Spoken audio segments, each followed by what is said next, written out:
My name is Leah Mitchell, I'm 34, and I've just discovered that my ex-husband's cousin has taken over my mountain cabin. The property I inherited from my grandparents 5 years ago has apparently become someone else's summer home without my knowledge or permission. I knew something was wrong the moment I pulled into the driveway and saw an unfamiliar car parked there. Then I noticed smoke rising from the chimney. Someone was inside my cabin. Someone who definitely shouldn't be there. Before I continue this wild story, let me know where you're watching from in the comments, hit that like button, and subscribe to hear more unbelievable true stories like mine. The cabin had been in my family for over 60 years. My grandfather Harold built it with his own two hands back in 1963, a labor of love that took him nearly 3 summers to complete. It was a beautiful A-frame structure nestled in the Blue Ridge Mountains of North Carolina, situated on 5 acres of wooded land with a small stream running through the property. My grandmother Elaine had initially thought he was crazy for wanting to build something so remote, but she fell in love with the place the moment the final nail was hammered in. Growing up, that cabin was my haven. Every summer from ages 6 to 16, my parents would drop me off to stay with my grandparents for 2 whole months. Those were the most magical times of my childhood. Grandpa Harold taught me to fish in that stream, showing me how to tie flies and cast with patience. We'd wake before dawn, the mountain air crisp and cool, and sit quietly by the water until the trout started biting. Grandma Elaine would have breakfast waiting when we returned, pancakes piled high with fresh blueberries we'd picked together the day before. In the evenings, we'd sit on the porch swing, wrapped in handmade quilts while Grandpa told stories about his youth.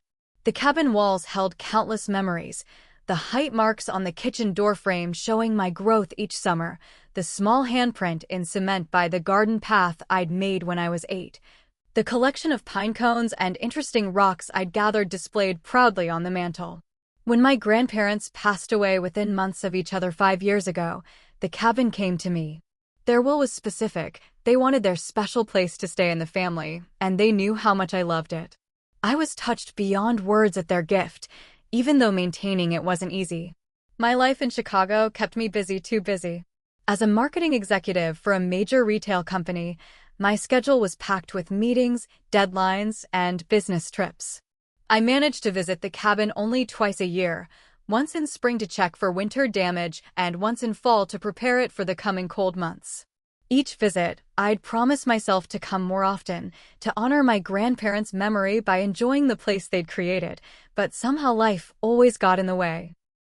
The property taxes and maintenance costs strained my budget, especially after my divorce from Michael 3 years ago.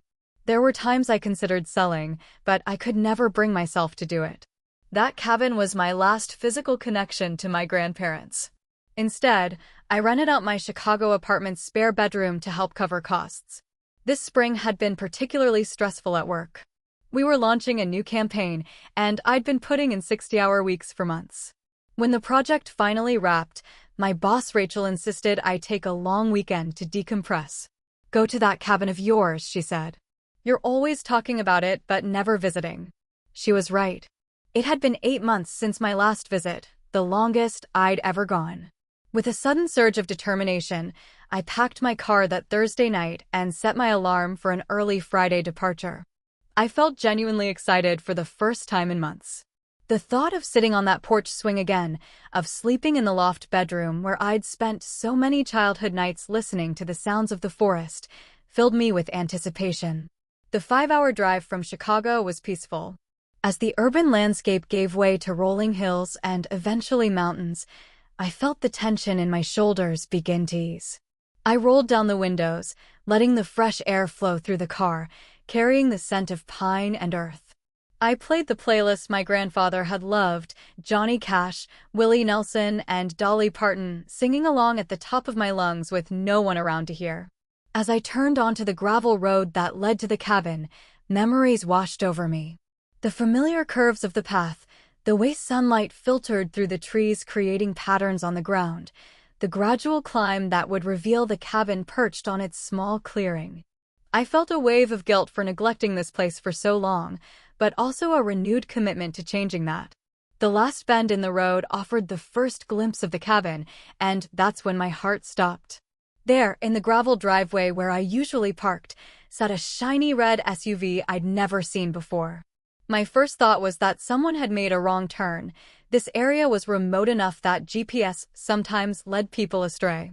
But then I noticed other details: smoke rising steadily from the stone chimney, flower pots on the porch steps that definitely hadn't been there during my fall visit, and what looked like children's toys scattered in the yard. This wasn't someone who had taken a wrong turn. This was someone who had made themselves at home. I parked behind the SUV, a knot forming in my stomach. For a moment, I sat frozen, unsure of how to proceed. Should I call the police immediately? Was I about to confront squatters or criminals? I checked my phone, no service, as usual up here. Any calls would have to be made from the landline inside or from town, 15 miles back down the mountain. Taking a deep breath, I stepped out of my car. The cabin door opened before I could decide what to do next. A woman about my age stepped onto the porch, wiping her hands on a dish towel. She had shoulder-length blonde hair and wore jeans with a casual sweater. For a moment, she looked startled to see me, but then her expression shifted to something that looked eerily like recognition. "Leah? Is that you?" she called, a smile spreading across her face. I approached cautiously, trying to place her. There was something vaguely familiar about her, but I couldn't immediately identify who she was or how she knew me. "Perfect timing," she continued cheerfully. "We just made lunch. Hope you're hungry." The casual familiarity of her tone left me speechless. Who was this woman, and why was she acting like her presence in my cabin was completely normal? As I got closer, realization dawned. Jessica Hayes. My ex-husband Michael's cousin. We'd met a handful of times at family gatherings during my marriage, but we'd never been close. In fact, I distinctly remembered her being cold toward me at our wedding, clearly disapproving of Michael's choice. "Jessica," I managed to say, confusion evident in my voice. "What are you doing here?" She laughed as if I'd made a joke. "What do you mean? We've been here since early March. Come on in, everyone will be so surprised to see you." "Everyone?" My mind reeled as I followed her through the front door of my own cabin. Inside, the shock only intensified. The furniture had been rearranged. New curtains hung on the windows. The rustic decor my grandparents had carefully collected over decades had been supplemented with modern pieces that clashed with the cabin's character.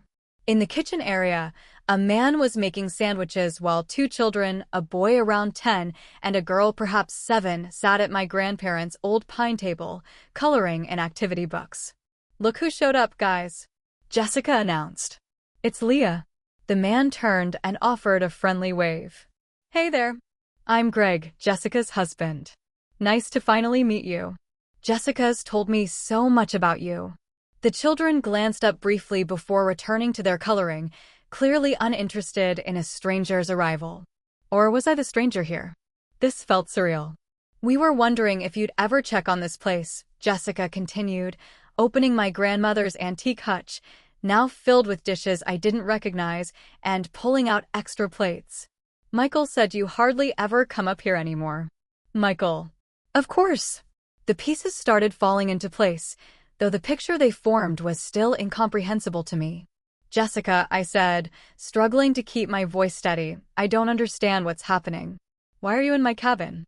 She paused, plate in hand, and gave me a look that somehow combined surprise and condescension. "Well, it was just sitting empty most of the time. Michael mentioned how you never use it, and honestly, it seemed such a waste. We needed a getaway place for weekends and summers with the kids." She gestured toward the children. "When Michael offered, it seemed perfect." "Michael offered?" I repeated, my voice rising slightly. "Michael offered you my cabin." Jessica's expression shifted to something like pity. "Oh, honey, don't be like that. He said you wouldn't mind since you're always too busy with your career to enjoy it. Besides, we've been taking good care of the place. Look, we even fixed the steps on the porch that were rotting." I felt lightheaded, unable to process what I was hearing. Michael and I had been divorced for 3 years. He had no right to offer my property to anyone. "Jessica," I said slowly, "this cabin belongs to me.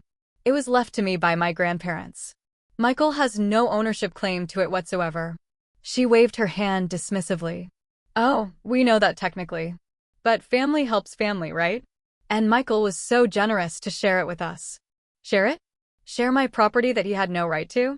I looked around at the changes they'd made to my grandparents' beloved home. The handmade quilt that normally hung on the wall had been replaced by a modern abstract print. My grandfather's carved wooden bookcase now held children's games instead of his treasured first edition Hemingway collection. Where are my grandparents' things?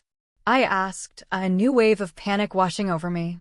Oh, we carefully packed away some of the older stuff in the shed out back, Jessica explained casually. It didn't really match our vibe, you know?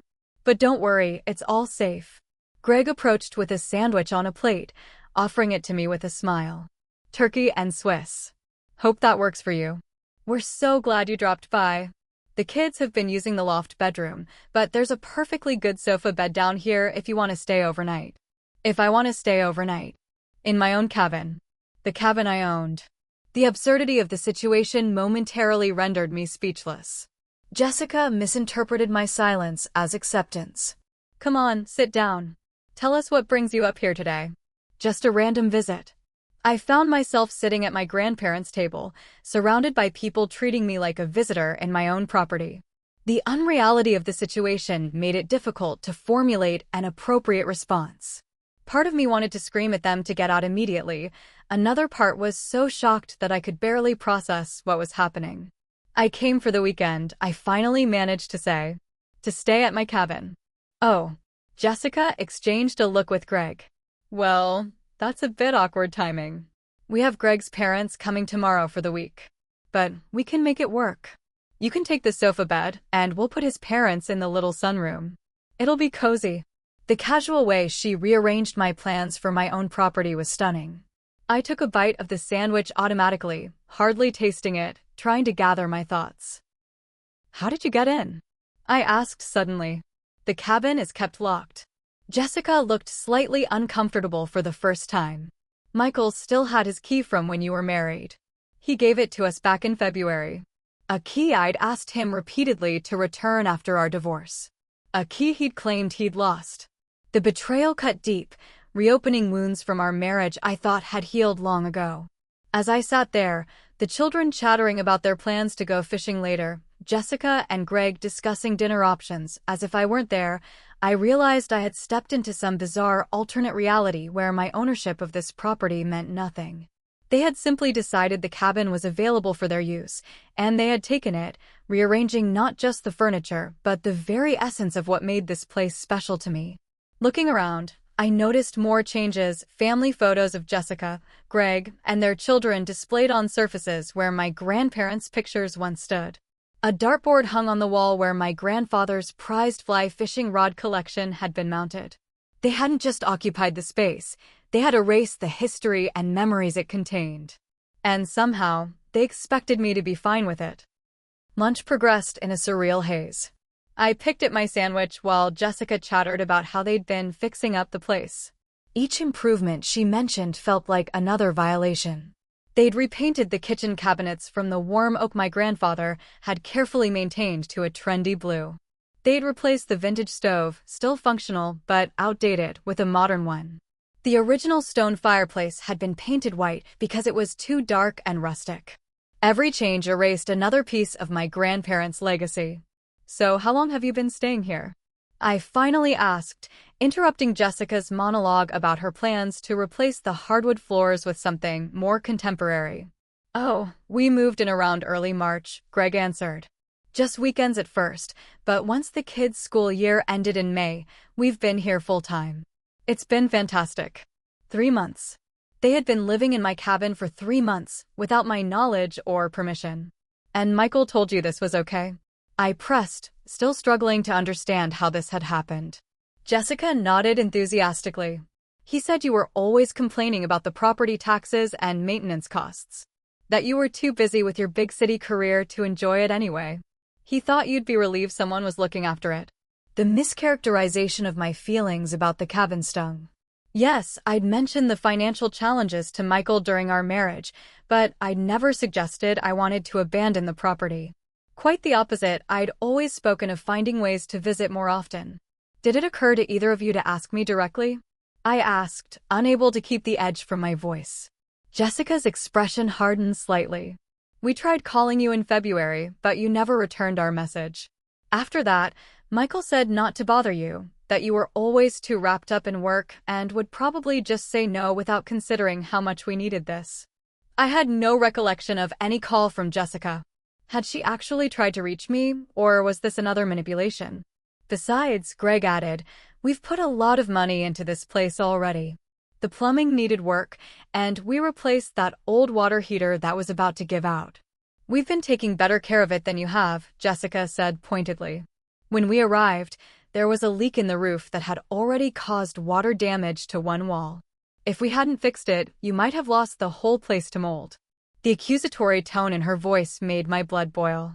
They were positioning themselves as saviors rather than trespassers. I appreciate repairs that needed to be made, I said carefully, but that doesn't change the fact that this is my property. You can't just move in without my permission. Jessica's eyes narrowed. Michael said it would be fine. Michael doesn't own this cabin. I do. We've been divorced for 3 years. Well, Jessica sniffed, if it weren't for Michael supporting you during your marriage while you built your precious career, you probably wouldn't even have been able to keep this place. He paid for the property taxes the first 2 years you had it, remember? The comment hit like a slap. Michael had indeed helped with the cabin expenses during our marriage, something I'd been grateful for at the time. But to suggest that entitled him to give away my property after our divorce was absurd. Before I could respond, the cabin door swung open and a teenage boy I didn't recognize walked in. Aunt Jessica, Uncle Greg, we got the boats ready at the lake, he called out, then stopped short when he saw me. Oh, sorry. Didn't know you had company. Jessica brightened. Cameron. Perfect timing. This is Leah, the owner of the cabin. Leah, this is my nephew, Michael's brother's son. Cameron gave me an awkward wave. Cool to meet you. Thanks for letting us use your cabin. It's awesome here. Cameron's staying with us for the summer, Greg explained. Along with Jessica's parents next week, and my brother and his family the week after. I felt the blood drain from my face. You've invited your extended families to stay here? Jessica nodded enthusiastically. We're having a big family reunion over the 4th of July weekend. About 20 people in all. Don't worry, we've got it all planned out. Some will stay here, others will camp on the property. 20 people. Planning to descend on my cabin. Without my knowledge or consent. This had gone far beyond a misunderstanding. That won't be possible, I said firmly. I'm sorry, but you don't have permission to use this property, let alone host a family reunion here. The kitchen fell silent. Even the children looked up from their coloring books, sensing the tension. You're being selfish, Jessica finally said, her voice cold. This place sits empty most of the year. There's more than enough room for everyone to enjoy it. Why should it go to waste just because you're too busy to use it? That's not the point, I countered. The point is that this is my private property. I get to decide who uses it and when. Michael said, Jessica began again. I don't care what Michael said. My patience finally snapped. He has no right to give anyone permission to use my cabin. You need to leave. Jessica's eyes widened, then narrowed dangerously. Leave? We can't just leave. We've planned our entire summer around being here. The kids are settled. Family is coming. Where do you expect us to go? That's not my concern, I said, standing up from the table. This is trespassing, Jessica. Greg stepped forward, his previous friendliness evaporating. Now hold on. We've invested money in this place. Fix things that needed fixing. You can't just kick us out with no warning. Actually, I can, I replied, though with less confidence than I felt. Could I legally evict them immediately?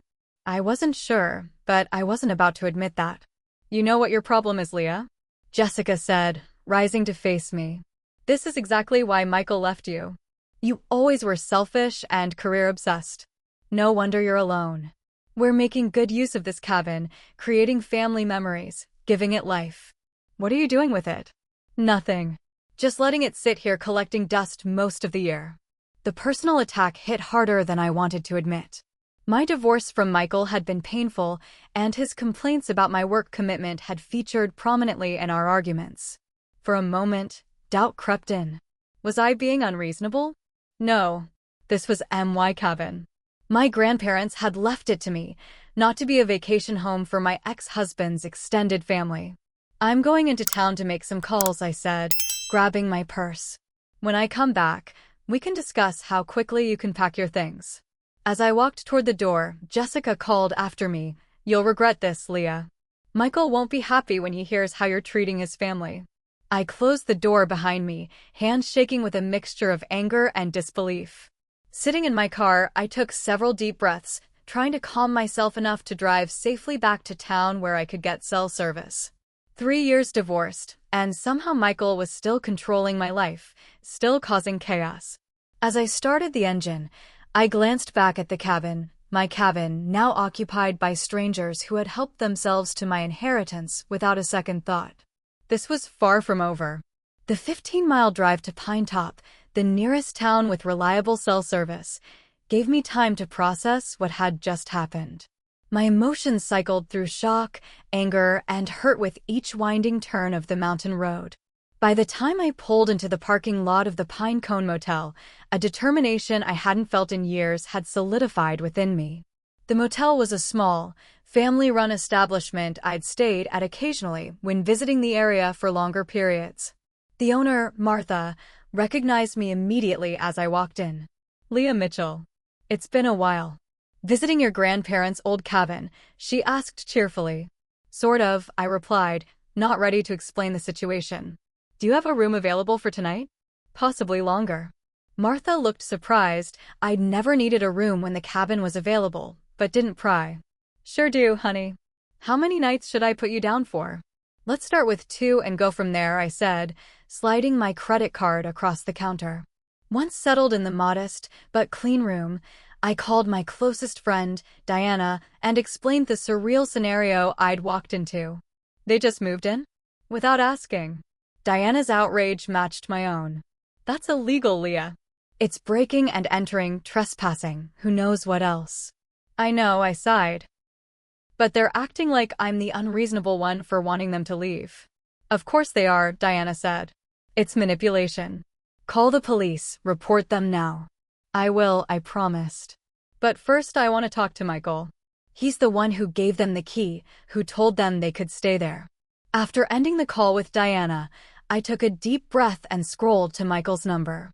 We rarely communicated since the divorce, and when we did, it was usually about final paperwork or the occasional item that needed returning. I hadn't spoken to him in over 6 months. My call went straight to voicemail. "Of course." "Michael, it's Leah. I just arrived at my cabin to find Jessica and Greg living there with their kids. They claim you gave them permission and your key. Call me back immediately. This is serious." While waiting for Michael to return my call, I did what any person in the digital age would do. I checked social media. What I found made my stomach turn. Jessica's Instagram account was filled with photos of her family at my cabin. #mountainlife and #oursummerhome featured prominently in her captions. There were photos of her children fishing in my stream. Greg grilling on a new barbecue they'd installed on my deck. Jessica's parents relaxing in new patio furniture I'd never seen before. Most disturbing were pictures of large gatherings, at least 3 different weekend parties they'd hosted at my property. Strangers drinking beer on my grandfather's handcrafted porch swing. Someone's dog sleeping on what looked like my grandmother's heirloom quilt spread on the grass. People I'd never met, making themselves at home in my private family retreat. One photo showed Jessica standing proudly next to my grandfather's handmade fishing rod cabinet, now painted teal and repurposed as a cute beverage station. The craftsmanship my grandfather had poured his heart into, customized to hold the fishing gear he'd collected over a lifetime, now held plastic cups and wine bottles. I felt physically ill. Scrolling further back to March, I found the first posts from the cabin. "So excited for our new mountain getaway. Thanks to family connections, we'll be spending our weekends and summer here." The comments section was filled with friends congratulating them on their cabin. They had effectively stolen my property and were flaunting it online for months without a single person questioning whether they had the right to be there. My phone buzzed with a text. Not from Michael, but from a number I didn't recognize. "This is Greg. Jessica is very upset. She's put a lot of work into making this place nice. We've invited family who have already made travel arrangements. We can discuss you visiting another weekend. The audacity was breathtaking. They were inviting me to visit MY property another weekend. I didn't dignify the message with a response. 3 hours and 2 more voicemails to Michael later, he finally called back. Leah, what's the problem? He asked, his tone already defensive. Jessica said you showed up at the cabin and caused a scene. A scene? Michael, they are living in MY cabin without my permission, using MY property as their personal vacation home, inviting their entire extended family to stay there. And you gave them the key you claimed you'd lost after our divorce. There was a pause before he responded. Look, you're never there anyway. You've said yourself how expensive it is to maintain. They're taking care of it, making improvements. I don't see the issue. The issue, I said through gritted teeth, is that it's not yours to give away. We've been divorced for 3 years. You have no right to decide who uses my property. It's just sitting empty, he countered, using the exact phrase Jessica had. Going to waste.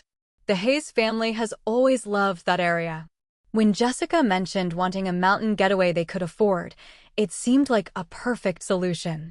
A perfect solution would have been asking me. Would you have said yes? He challenged. That's not the point, and you know it. See? This is why I didn't bother asking. You're being selfish, Leah. That cabin could be bringing joy to a whole family instead of sitting empty while you work yourself to death in Chicago. His words cut deeper than they should have, echoing his complaints during our marriage. Michael had always resented my career, my drive, my independence. It was one of the many reasons we hadn't worked out. They need to leave, I said firmly. Today, they have nowhere else to go. They've planned their entire summer around being there. Jessica's parents are already on their way from Florida. You can't just throw them out. Actually, I can. It's my property. Michael's tone turned threatening. If you force them out, I'll make sure everyone knows what kind of person you really are. Selfish. Cold. Putting property over people.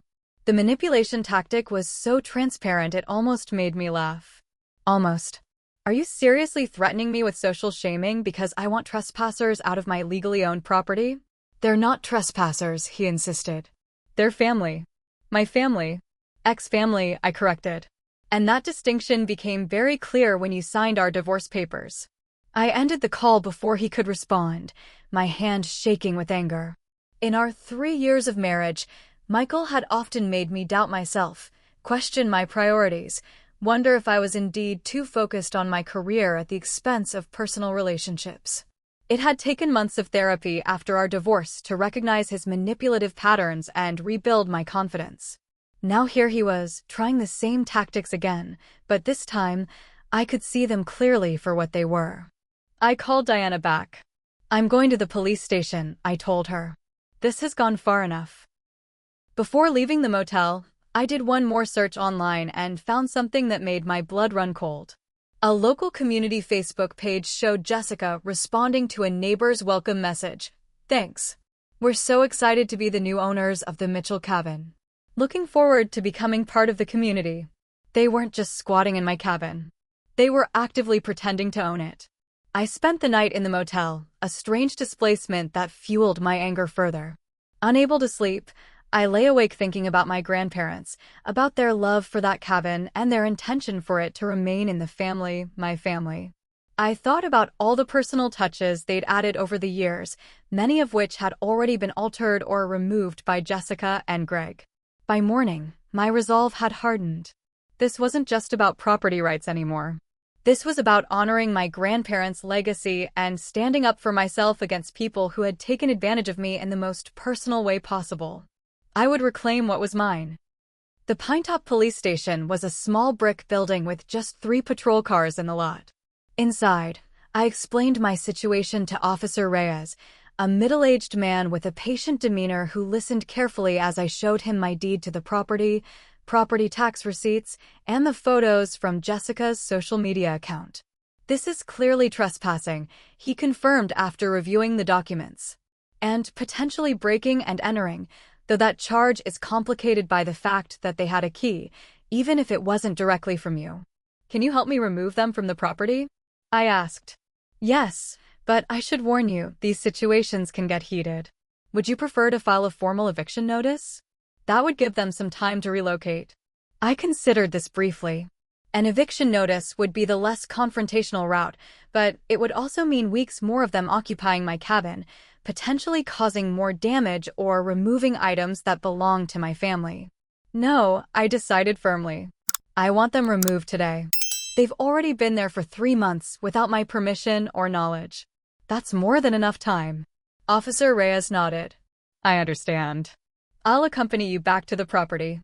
We'll explain the situation and give them reasonable time to gather essential belongings. They'll need to make arrangements to collect the rest of their things later. Before leaving the station, I called my lawyer in Chicago and briefed her on the situation. She promised to email formal cease and desist letters to both Michael and Jessica by the end of the day. As Officer Reyes followed my car up the mountain road in his patrol vehicle, I rehearsed what I would say. I needed to remain calm and factual, not letting Jessica's inevitable emotional manipulation affect me. This was about property rights, plain and simple. When we pulled into the cabin's driveway, I noticed there were now 3 vehicles parked there instead of 1. More visitors had arrived. Taking a deep breath, I approached the cabin with Officer Reyes beside me. Before we could knock, the door swung open and Jessica appeared, arms crossed defensively. Behind her, I could see Greg and several other adults I didn't recognize, presumably some of the family members they'd invited for their summer stay. Really, Leah? You brought the police? Jessica's voice dripped with disdain. This is how you treat family. Officer Reyes stepped forward. Ma'am, I'm Officer Reyes with the Pinetop Police Department. I need to inform you that you are currently occupying this property without the owner's permission. Ms. Mitchell has provided documentation proving her ownership. Jessica's eyes narrowed. Michael said, Mr. Mitchell has no legal claim to this property. Officer Reyes interrupted firmly. The deed is solely in Ms. Mitchell's name, and she has not granted you permission to stay here. We've improved this place. Greg argued, joining his wife at the door. We've spent thousands on repairs and upgrades. You can't just throw us out. Any improvements made without the owner's consent do not change the legal ownership of the property, Officer Reyes explained patiently. You will need to vacate the premises today. An older woman pushed forward, Jessica's mother, I presumed. We just drove 16 hours from Florida to get here. Where are we supposed to go? I recommend checking availability at local hotels or rental properties, Officer Reyes suggested. But you cannot remain here. The scene quickly escalated as more family members joined the argument. Someone suggested calling Michael. Another threatened to sue me for the money they'd spent on improvements. A teenage boy filmed the interaction on his phone, presumably to post on social media later. This is harassment, Jessica shouted, tears forming in her eyes. We have nowhere to go. There are children here. The performance was designed to make me feel guilty, to paint me as the villain disrupting their family vacation. 3 months ago, it might have worked. I might have compromised, allowed them to stay a few more days out of misplaced guilt. But seeing how they had taken over my property, rearranged and repurposed my grandparents' treasured possessions, and presented themselves as the cabin's owners to the community had hardened my resolve. You've had 3 months of unauthorized use of my property, I said calmly. That ends today. We'll call the police. Greg threatened, seemingly forgetting that an officer was standing right beside me. I am the police, Officer Reyes reminded him dryly. And I'm instructing you to begin packing your essential belongings. You have 3 hours to vacate the premises. Or what? Jessica challenged. Or you will be removed and charged with criminal trespassing, he replied. Your vehicles can be towed at your expense, and you could face additional legal consequences. The reality of the situation finally seemed to sink in. The bluff and bluster gave way to bitter acceptance as Jessica turned to her assembled family. Start packing, she snapped. Apparently we're not welcome here anymore. What followed was a tense 3 hours of the Hayes family and their guests gathering their belongings, all while shooting accusatory glares in my direction. I stood my ground on the porch with Officer Reyes, refusing to be intimidated. As they packed, I took stock of the changes they'd made to the cabin. So many of my grandparents' touches had been altered or removed. The rustic pine walls in the main room had been painted white. The collection of vintage fishing photographs that once lined the hallway had been replaced with generic modern prints. My heart sank further with each discovery. My phone buzzed repeatedly with angry messages from Michael, which I ignored. This wasn't about him. It had never been about him. When Jessica's father struggled to carry a large flat-screen TV to their car, a TV that had certainly not been in the cabin before, I felt no sympathy. They had made themselves at home at my expense, without a second thought for what this place meant to me. As the 3-hour mark approached, most of their personal belongings had been loaded into their vehicles. Officer Reyes did a walkthrough of the property with me, documenting the current state of the cabin and noting any damage we found. "What about all the furniture and appliances they've added?" I asked him. "And the things of mine they've moved or stored. You can work out arrangements for them to retrieve their property and return yours at a later date," he advised. "I recommend having a neutral third party present for that exchange." Finally, with their cars packed and the cabin significantly emptier than when I'd arrived yesterday, Jessica approached me one last time. "I hope you're happy," she said bitterly. "You've ruined our summer, disappointed all our family, and for what? So this place can sit empty again while you're off in Chicago living your busy, important life." I met her gaze steadily. "This cabin has been in my family for generations. It was left to me by my grandparents. It's not just a vacation spot, it's my heritage. You had no right to take it," Michael said. "Michael is my ex-husband," I interrupted firmly. "He has no say in how I use my property. He never did." The fact that neither of you thought to actually ask my permission shows exactly how much respect you have for me and my family. Jessica's face hardened. "You'll be hearing from our lawyer about the improvements we made. We expect to be compensated.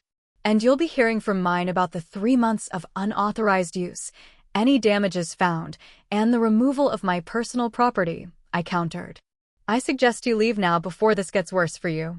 With a final glare, Jessica turned and walked to their overloaded SUV. I watched as the caravan of vehicles drove down the gravel driveway, taking with them the people who had so casually appropriated my family legacy. Once they were gone, Officer Reyes helped me change the locks on all the doors. We found a spare key hidden under a flower pot, another violation of my privacy. "Will you be staying here tonight?" he asked as he prepared to leave. I looked around at the half-empty cabin, now bearing the scars of Jessica and Greg's improvements and upgrades. Despite reclaiming the space, I felt no joy yet, only a lingering violation. Yes, I decided. This is my home. I'm not being driven away from it. After Officer Reyes left, I stood alone in the silent cabin. Victory felt hollow as I surveyed the changes. The cabin that had once held so many cherished memories now felt like a stranger's home. I would need to reclaim it piece by piece. My phone rang again, Michael, for the dozenth time. This time I answered. "You've gone too far, Leah," he began without preamble. "Jessica and Greg have nowhere to stay.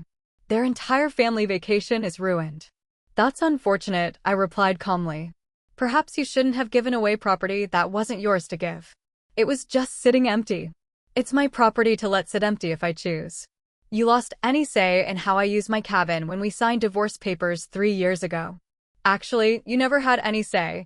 This was my inheritance, not marital property. Jessica and Greg are good people. They deserved. If they were good people I cut in, they would have contacted me directly and asked permission before moving in. They would have respected that this is my private property with sentimental value, not a free vacation home for your relatives. They've made improvements. Improvements I never asked for or wanted. They've painted over walls my grandfather finished by hand. They've replaced appliances that had family history. They've redecorated and removed personal items that had profound sentimental value to me." There was a brief silence before Michael spoke again, his voice low and threatening. "You'll regret this, Leah. I'll make sure everyone knows what you've done." I laughed, actually laughed. "Go ahead. Tell everyone how your ex-wife had the audacity to want trespassers removed from her legally owned property. I'm sure that will make me look terrible." I hung up before he could respond, then blocked his number. After 3 years, I was finally free of Michael's manipulation. I would not allow him or his family to make me doubt myself ever again. That night, I slept in my grandparents' cabin for the first time in almost a year. Though the space had been altered, though it would take time to restore it to the place I remembered, I was reclaiming what was mine. And that was a victory worth celebrating. The morning after the confrontation brought a strange mixture of triumph and melancholy. I woke early in the loft bedroom. Thankfully, the children had been using the main floor bedroom instead, and watched the sunrise through the A-frame windows, just as I had done countless times during childhood summers. The view of the mountains remained unchanged, even if the interior of the cabin did not. With determination, I began a thorough inspection of the property. I needed to document everything, both for potential legal proceedings and to create a restoration plan. Armed with my phone camera and a notebook, I methodically moved through each room, cataloging changes and damages. The list grew longer with each discovery. Original pine cabinetry in the kitchen painted blue. Vintage farmhouse sink replaced with a modern stainless steel one. Handcrafted dining table refinished in a dark stain that concealed my grandfather's careful woodwork. Built-in bookshelves painted white and several shelves removed to accommodate a large television. Antique bear claw bathtub in the bathroom replaced with a standard shower stall. Countless personal items missing or relocated. I ventured to the shed behind the cabin, dreading what I might find. Jessica had mentioned storing my older stuff there, which likely meant my grandparents' precious belongings. The padlock on the shed was new, another violation, but Officer Reyes had found its key in the kitchen drawer during yesterday's walkthrough. Inside, I discovered boxes haphazardly packed with items from the cabin. Family photographs removed from walls. My grandfather's collection of first edition novels. Handmade quilts and afghans my grandmother had created. Fishing gear and outdoor equipment with decades of history. But some items were noticeably absent. My grandfather's carved wooden chess set that had always sat on the window ledge. My grandmother's antique recipe box containing handwritten family recipes dating back generations. The collection of pressed wildflowers I had gathered every summer as a child, carefully preserved in glass frames. Most heartbreaking was finding my grandmother's prized quilt, the blue and white star pattern she had spent an entire winter creating, stuffed in a corner of the shed, stained and smelling strongly of dog. They had apparently been using it as a pet bed. I sat on the shed floor, holding the damaged quilt, and allowed myself a moment of grief. This wasn't just about property or legal ownership. This was about memory, heritage, and respect. Each item carelessly packed away or repurposed represented a piece of my family history that Jessica and her family had deemed unimportant.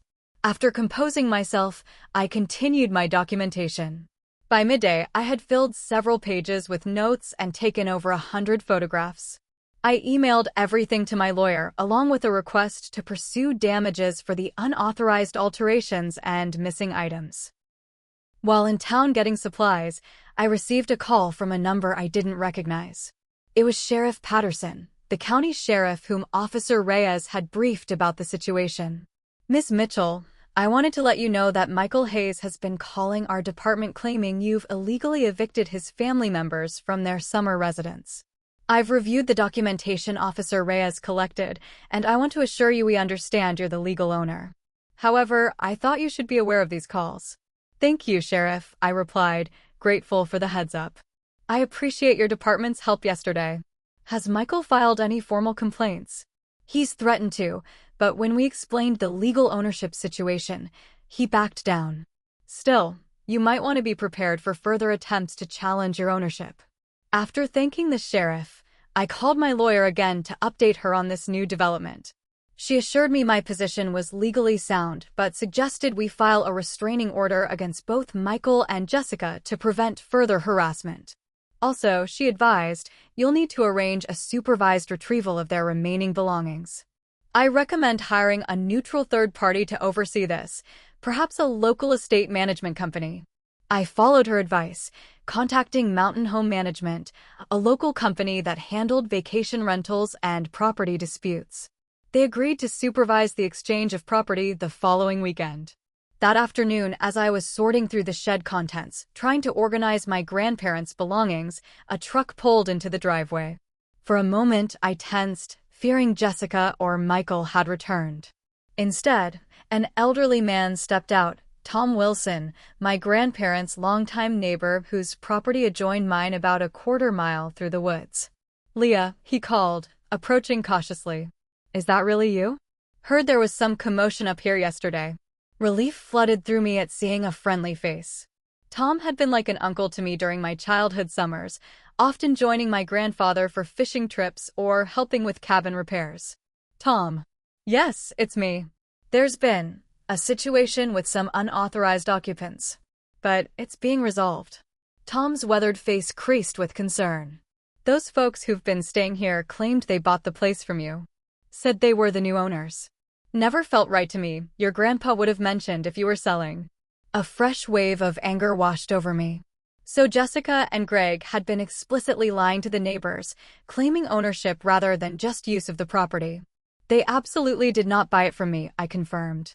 "They were staying here without my knowledge or permission. My ex-husband gave them a key without my consent." Tom shook his head in disgust. "Thought something was fishy. They've been hosting big gatherings, bringing in all sorts of people. Not respecting the quiet nature of this mountain at all. Your grandfather would have hated it." We talked for nearly an hour, with Tom filling me in on the Hayes family's activities over the past 3 months. The parties that had disturbed the peace. The ATVs they'd brought up that tore through the underbrush, including across parts of Tom's property. The time their guests had left food out, attracting a black bear that caused trouble for several cabins in the area. "Been meaning to come talk to them about it," Tom admitted, "but my arthritis has been acting up, making it hard to walk the trail between our places. When I heard the police were up here yesterday, I figured I should check in." His concern touched me deeply. Here was someone who had actually cared about my grandparents, who understood the value of this place beyond its physical assets. "I'm staying for at least a few weeks," I told him, trying to restore the cabin to something closer to what my grandparents created. Tom brightened at this news. "That's wonderful. Let me know if you need any help. I've got some of your grandfather's old tools he lent me years ago. Been keeping them safe for when you might want them."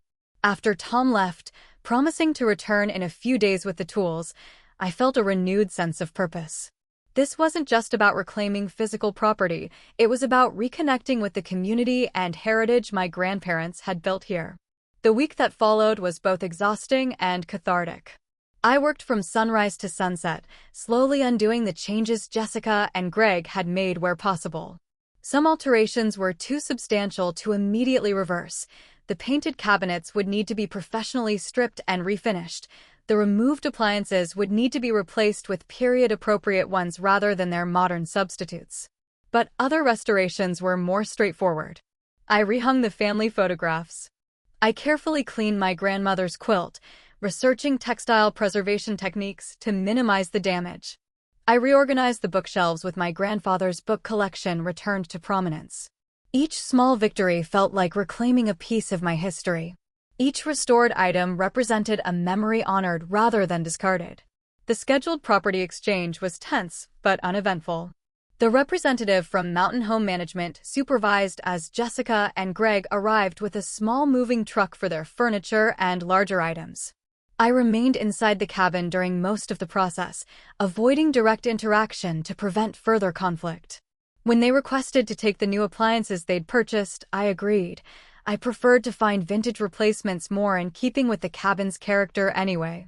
When they demanded compensation for improvements, the management representative firmly reminded them that unauthorized alterations to a property they had no legal right to occupy did not entitle them to payment.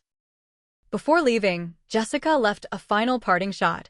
"You'll never love this place as much as we did. You'll just abandon it again as soon as you go back to your real life." I didn't dignify her comment with a response. She had no idea what this cabin meant to me, how deeply it was woven into my identity. Her attempt to claim some moral high ground, after trespassing, lying, and damaging my property, was so absurd it didn't deserve acknowledgement. That evening, after they had gone and the mountain was quiet again, I sat on the porch swing my grandfather had built, wrapped in a throw blanket against the cooling mountain air. For the first time since arriving to find strangers in my cabin, I felt a sense of peace. My phone buzzed with an email notification from my lawyer. She had successfully filed for the restraining order against Michael and Jessica. Additionally, she had sent formal notices to various family members Jessica had invited for their planned reunion, making it clear that any attempt to occupy the property would result in trespassing charges. The message included a forwarded email from Michael's lawyer. Apparently, he had finally realized the seriousness of the situation and retained legal counsel. The tone was markedly different from Michael's threatening calls, acknowledging my legal ownership and requesting an amicable resolution to the dispute. I smiled, feeling a weight lift from my shoulders. The fight wasn't completely over, but the tide had decisively turned. I had stood my ground, refused to be manipulated or intimidated, and reclaimed what was rightfully mine. As the sunset painted the mountains in shades of purple and gold, I raised a glass of my grandfather's favorite whiskey in a silent toast to him and my grandmother. Their legacy lived on in this cabin, in the land around it, and in the strength they had instilled in me. For the first time in years, I felt truly at home. 2 months after the confrontation with Jessica and Greg, I sat on the newly restored porch swing, sipping morning coffee and watching mist rise from the valley below. The transformation of the cabin and myself over those 8 weeks had been remarkable. After the Hayes family's final removal of their belongings, I had thrown myself into a thorough restoration project. Some changes were simple reversals of Jessica's improvements, removing the modern light fixtures and reinstalling the antique oil lamps my grandfather had converted to electric, for instance. Other restorations required more creativity and effort. Tom Wilson had been an invaluable ally in this process. Not only did he return my grandfather's tools as promised, but he also introduced me to local craftspeople who could help with specialized work. A woodworker in Pinetop carefully restored the cabinet doors Jessica had painted, stripping away the blue paint to reveal the beautiful grain of the original pine beneath. A plumber located and installed a vintage farmhouse sink similar to the one that had been replaced. An antique dealer in a neighboring town helped me find period-appropriate replacements for items that had been discarded or damaged beyond repair. The work was therapeutic.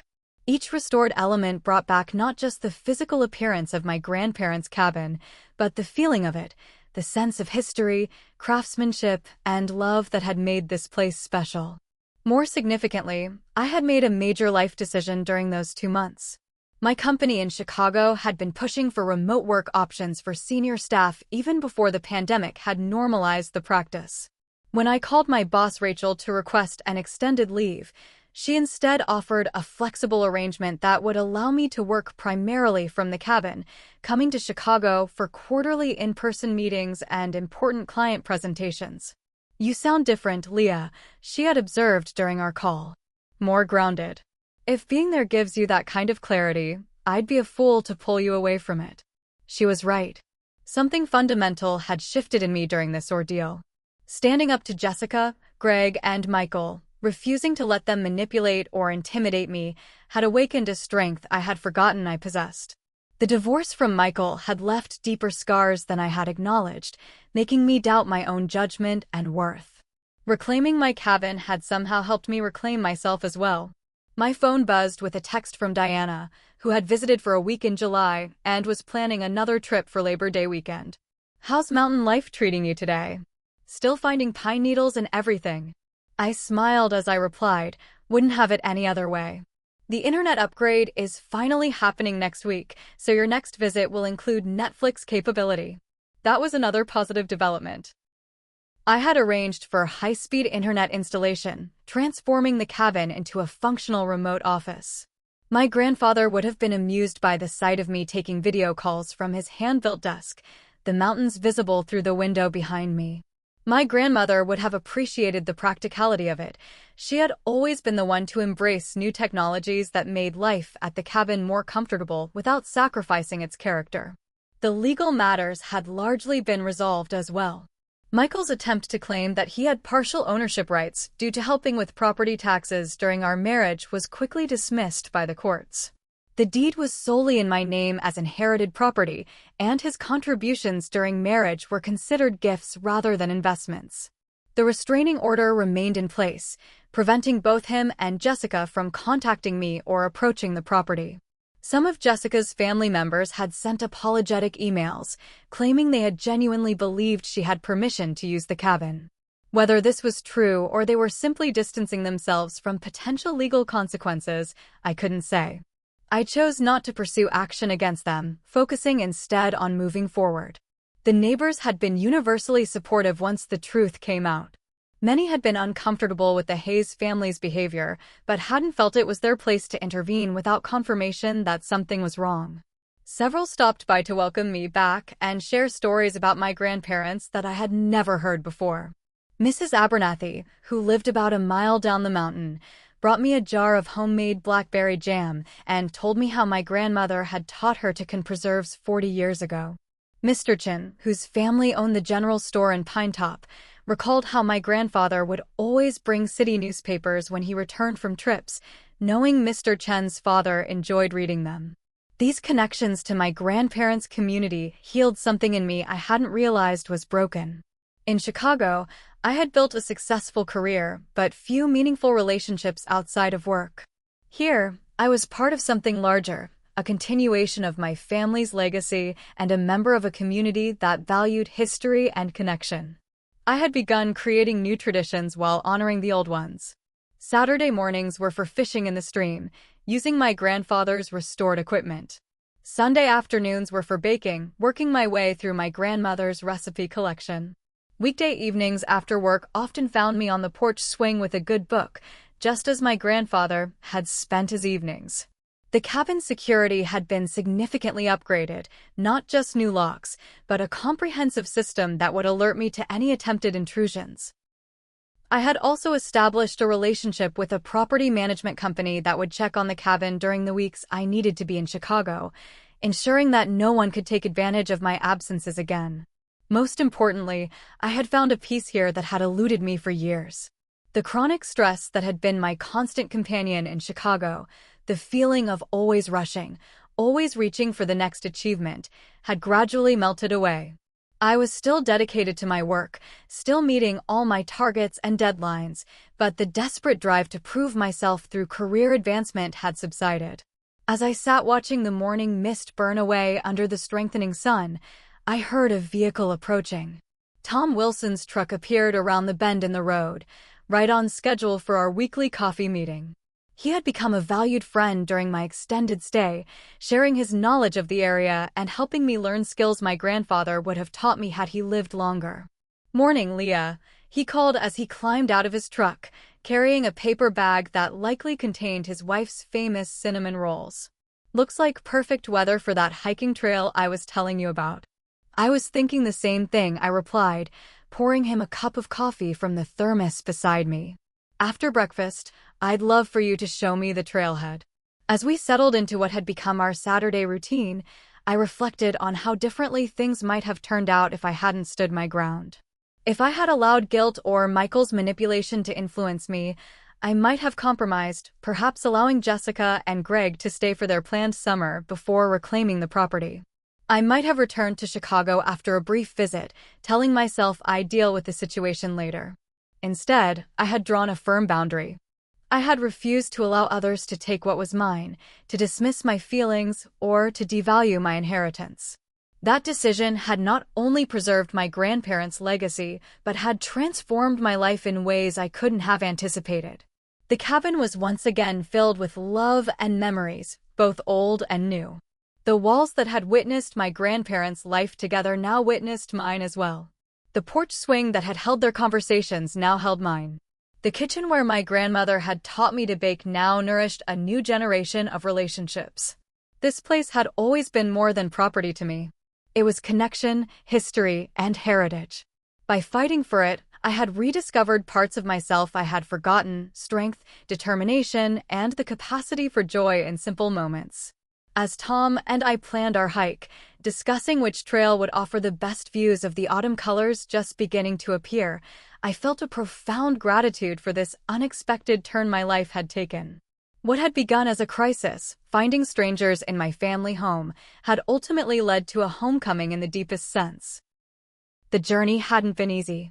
Standing firm against Jessica's entitlement, Michael's manipulation, and the violation of my private space had required a courage I wasn't sure I possessed. But through that conflict, I had reclaimed not just my cabin, but my sense of self-worth and personal boundaries. There would be challenges ahead, of course. Winter in the mountains would bring its own difficulties. Balancing remote work with cabin life would require adjustment. But for the first time in years, I felt equipped to face whatever came my way, grounded in my history, connected to a supportive community, and clear about my own worth and boundaries. As the morning sunlight finally reached the porch, illuminating the restored cabin in a warm golden glow, I knew with certainty that I was exactly where I belonged. Have you ever had to stand up for something that was rightfully yours? How did you handle it? I'd love to hear your stories in the comments below. And if you enjoyed this journey with me, please give this video a like, subscribe for more real-life stories, and share with someone who might need encouragement to stand their ground. Remember, sometimes the most difficult boundaries to set are the most important ones for our well-being. Thank you for being part of my story, and I'll see you in the next video.